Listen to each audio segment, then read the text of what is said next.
Everyone, welcome back to our channel Any Time Nursing. आज जो topic हम discuss करने वाले हैं वो है हाइपरकैलेमिया। जब हम फ्लूइड एंड इलेक्ट्रोलाइट इम्बैलेंस की बात करते हैं तो हाइपरकैलेमिया एक ऐसा टॉपिक है जो मोस्ट फ्रिक्वेंटली किसी भी एग्जाम के अंदर पूछा जाता है। और बहुत बार ऐसा होता है कि स्टूडेंट्स जो होते हैं इसके सिम्टम्स, इसके कॉजेज उनको लेके काफी कंफ्यूज रहते हैं। तो आज मैं आपको कुछ ऐसे ट्रिक्स बताने वाले हैं जिससे आप इन्हें टिप्स में और इजीली लर्न कर पाएंगे और आप इसे कभी नहीं भूलेंगे और ये आपको एक लॉन्ग टाइम मेमोरी के अंदर भी आपको हेल्प करेगा। और अगर आप मेरे चैनल पर पहली बार आए तो प्लीज मेरे चैनल को सब्सक्राइब करें। सब्सक्राइब के पास में बेल ऑल आइकन को जरूर प्रेस करें। और आप मुझे इंस्टाग्राम पे भी फॉलो कर सकते हैं। आप अपनी कोई भी क्वेरीज है वहां मुझे पूछ सकते हैं और मैं वहां पर वैकेंसीज के बारे में भी रेगुलरली अपडेट करती रहती हूँ, तो आपका वहां पे वो नॉलेज भी आपको मिल जाएगा। तो चलिए अब हम वीडियो को स्टार्ट करते हैं।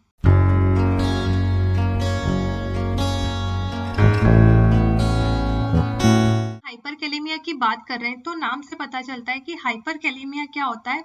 The high level of electrolyte potassium in the blood. जब ब्लड के अंदर पोटेशियम का लेवल इंक्रीज हो जाता है उसको बोला जाता है हाइपरकैलेमिया। ठीक है।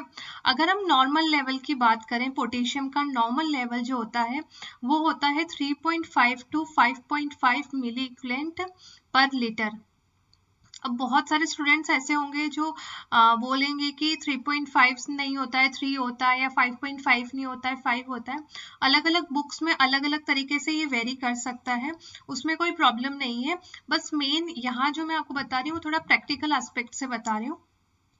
तो जब पोटेशियम का लेवल मोर देन 5.5 हो जाएगा तो उसी कंडीशन को बोला जाएगा हाइपरकैलेमिया। नेक्स्ट अगर हम बात करें कि कॉजेस क्या क्या है कि किस वजह से बॉडी के अंदर पोटेशियम का लेवल इंक्रीज हो सकता है, तो कॉजेस है मेडिकेशंस। अब कौन सी मेडिकेशंस है? एक तो आती है एसीई इनहिबिटर्स।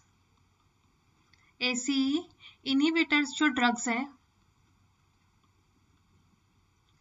देन सेकंड है एनसेड्स। अब एनसेड्स क्या होता है? Non steroidal anti inflammatory drugs, वो होती है एनसेड्स।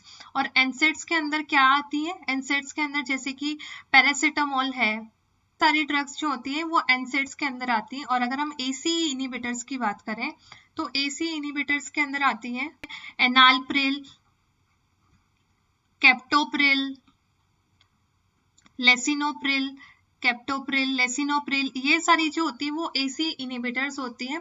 और वो एक कॉज हो सकता है हाइपरकैलेमिया का, मींस ब्लड में पोटेशियम लेवल को इंक्रीज करने का।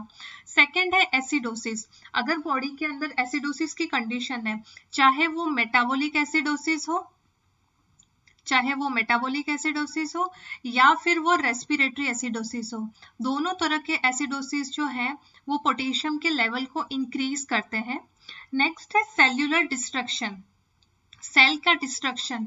और सेल का डिस्ट्रक्शन मेनली जो होता है वो या तो बर्न की कंडीशन के अंदर या ट्रोमा की कंडीशन के अंदर जब सेल का डिस्ट्रक्शन होगा तो वो भी पोटेशियम के लेवल को इंक्रीज करेगा। नेक्स्ट है हिमोलाइसिस। उसके बाद है इनटेक एक्सेसिव। इसका मतलब ये कि अगर पोटेशियम ही डाइट के अंदर ज्यादा ली जा रही है तो उस वजह से भी पोटेशियम का लेवल इंक्रीज हो जाता है। ठीक है।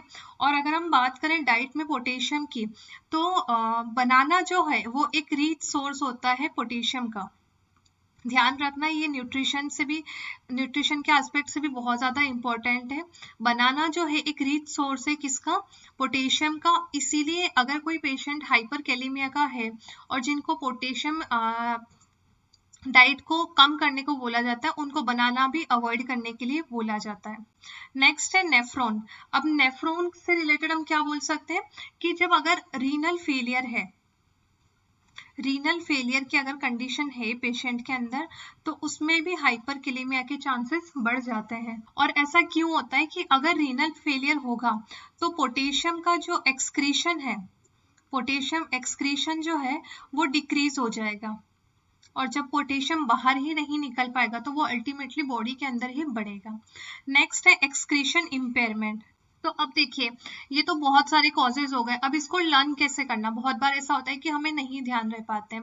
तो एक सिंपल सी ट्रिक है, बस वही आप रखनी है। एक वर्ड आपको ध्यान रखना है, मशीन। आपको वर्ड ध्यान रखना है, मशीन। ठीक है। अब इस मशीन से आपको क्या लर्न रहेगा, सबसे पहले एम से मेडिकेशन, ए से एसिडोसिस, सी से सेल्युलर डिस्ट्रक्शन, एच से हीमोलाइसिस, आई से इंटेक एक्सेसिव, एन से नेफ्रॉन और ई से एक्सक्रीशन। ये एक ट्रिक है और इसी ट्रिक से आप इसके जो कॉजेज है उसको इजीली लर्न कर सकते हैं। नेक्स्ट बात करते हैं हम सिम्टम्स की, कि अगर पेशेंट हाइपरकैलेमिया का है तो उसके अंदर क्या क्या सिम्टम्स होंगे। सिम्टम्स के अंदर आता है मसल वीकनेस और मसल पैरालिसिस। सेकंड है यूरिन, ठीक है। अब यूरिन के अंदर क्या होगा, या तो ओलिगोयूरिया की कंडीशन हो सकती है, ठीक है, या फिर एन्यूरिया भी हो सकता है। मींस यूरिन जो है वो अल्टीमेटली डिक्रीज होगा, तो या तो ओलिगोयूरिस या तो डिक्रीज हो जाएगा या बिल्कुल ही कम होगा, ठीक है। नेक्स्ट है रेस्पिरेटरी फेलियर हो सकता है पेशेंट के अंदर।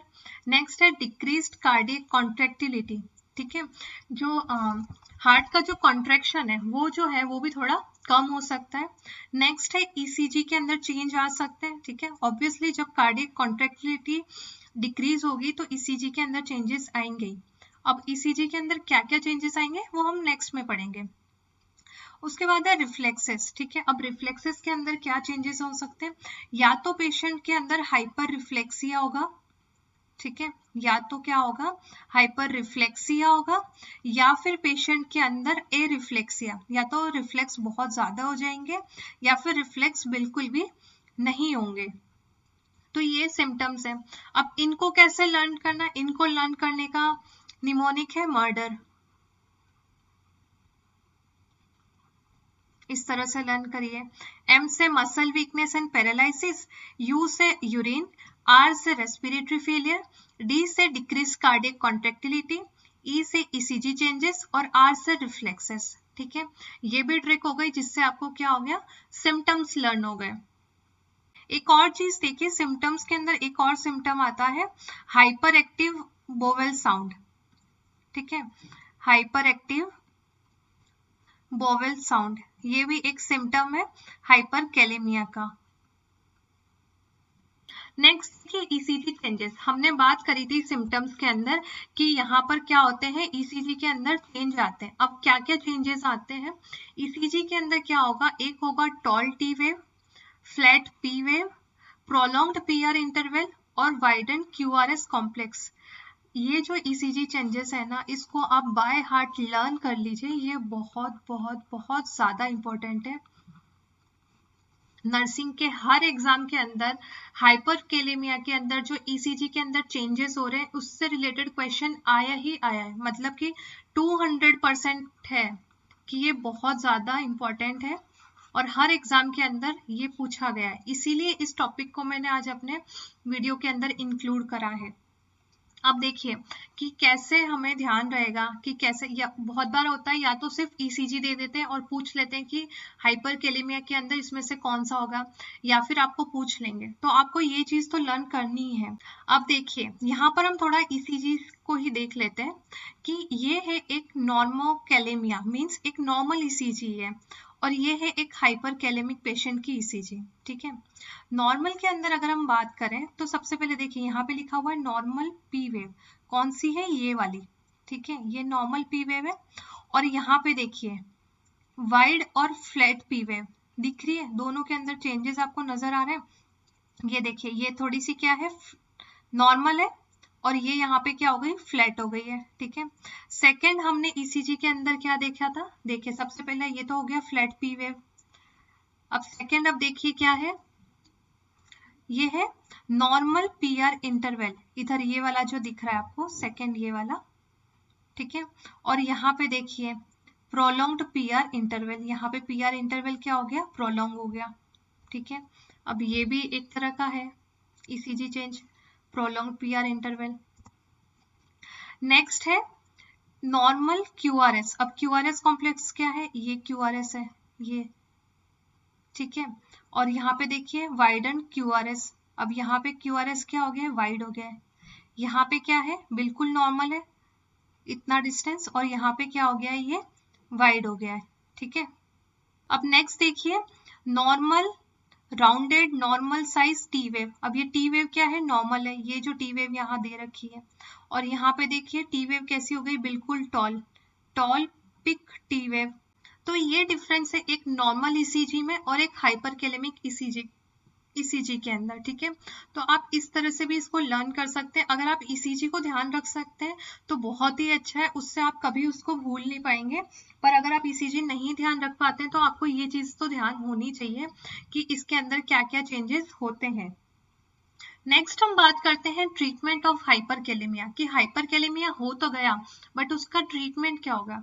तो ट्रीटमेंट के अंदर सबसे पहले आता है कायक्सिलेट। कायक्सिलेट जो है ये एक तरह का एनीमा होता है, ठीक है, एक तरह का एनीमा होता है। और जो ये ट्रीटमेंट होता है वो सीवियर हाइपरकैलेमिक कंडीशन जो होती है उसके अंदर प्रोवाइड की जाता है, ठीक है। ये सारा जो है एक सीवियर हाइपरकैलेमिक का ट्रीटमेंट है। सेकंड है इंसुलिन प्लस डेक्सट्रोज, ये भी एक तरह का ट्रीटमेंट है जो दिया जाता है, जिसमें डेक्सट्रोज जो है 50% मोस्टली हम यूज करते हैं क्लिनिकल सेटअप के अकॉर्डिंग। 50% डेक्सट्रोज और इंसुलिन लेते हैं हम 10 यूनिट, ठीक है। और होता है कैल्शियम ग्लूकोनेट, ठीक है। मोस्टली तीनों को मिक्स किया जाता है, इंसुलिन, डेक्सट्रोज और कैल्शियम ग्लूकोनेट, इन तीनों को मिक्स करके दिया जाता है और वो होता है हाइपरकैलेमिक करेक्शन, ठीक है। सोडियम बाइकार्बोनेट का भी यूज किया जाता है पोटेशियम के लेवल को डाउन करने के लिए। और एक और चीज है, यहाँ लिखा है नेबुलाइजेशन विद साल्ब्यूटामोल, ठीक है। साल्ब्यूटामोल का जो नेबुलाइजेशन होता है वो भी ब्लड के अंदर पोटेशियम के लेवल को क्या करने में हेल्प करता है, डिक्रीज करने में हेल्प करता है। और ऐसा क्यों होता है, क्योंकि साल्ब्यूटामोल एक तरह का ब्रोंकोडायलेटर है, ठीक है। साल्ब्यूटामोल एक तरह का ब्रोंकोडायलेटर है। और ब्रोंकोडायलेटर जो होते हैं जो किसको प्रमोट करते हैं, सेल से पोटेशियम के रीअपटेक को प्रमोट करते हैं, ठीक है। मतलब हम इस तरह से बोल सकते हैं कि ब्रोंकोडायलेटर प्रमोट करते हैं cellular reuptake of the potassium, ठीक है। इसीलिए साल्ब्यूटामोल को भी यूज किया जाता है। अगर हम क्लिनिकल प्रैक्टिस की बात करें तो सबसे ज्यादा इंसुलिन, डेक्सट्रोज और नेबुलाइजेशन, इन दोनों को मैक्सिमम टाइम यूज किया जाता है हाइपरकैलेमिक करेक्शन की तरह से, ठीक है। और अगर नॉर्मल हम डाइट की बात करें, ठीक है, तो उसके अंदर हम क्या करते हैं कि पोटेशियम जिसमें फ्रूट्स में वेजिटेबल्स में कम होता है वो एडवाइस करा जाता है, ठीक है। बनाना जो है उसको अवॉइड करने के लिए बोला जाता है। उसके साथ साथ में पेशेंट को जो पोटेशियम सप्लीमेंट्स है या पोटेशियम स्पेरिंग डायूरेटिक्स वगैरह जो है वो अवॉइड की जाती है, ठीक है।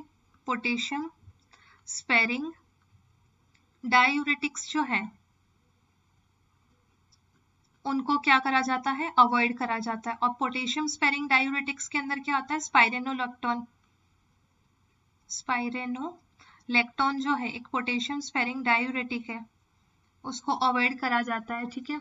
अगर हाइपरकैलेमिक जो पेशेंट है उसके अंदर अगर ब्लड ट्रांसफ्यूशन करना है, ठीक है, अगर ब्लड ट्रांसफ्यूशन करना है तो उसके अंदर हम क्या यूज करते हैं, हमेशा जो फ्रेश ब्लड है वो यूज किया जाता है, ठीक है। हमेशा फ्रेश ब्लड यूज किया जाता है, क्यों, क्योंकि अगर ओल्ड ब्लड है, ठीक है, तो ओल्ड ब्लड के अंदर हमेशा पोटेशियम का जो लेवल होता है वो ज्यादा होता है, ठीक है। इसीलिए हमेशा फ्रेश ब्लड का यूज किया जाता है in case of hyperkalaemia patient, ठीक है। और अगर आप ब्लड ट्रांसफ्यूजन से रिलेटेड डिटेल में पढ़ना चाहते हैं तो उससे रिलेटेड मैं ऑलरेडी वीडियो बना चुकी हूँ, उसका लिंक मैं आपको आई बटन पे प्रोवाइड कर दूंगी, आप वहां जाके उसे चेक कर सकते हैं। तो ये था आज का वीडियो, उम्मीद है आपको पसंद आया होगा। अगर पसंद आया तो प्लीज इसको लाइक करें, अपने फ्रेंड्स के साथ में शेयर करें। और आप मुझे कमेंट सेक्शन में कमेंट करके बता सकते हैं कि नेक्स्ट ऐसा कौन सा इलेक्ट्रोलाइट है जो आप चाहते हैं कि मैं आपको यहाँ पर इसी तरह से समझाऊं। तो चलिए अब हम मिलते हैं नेक्स्ट वीडियो में।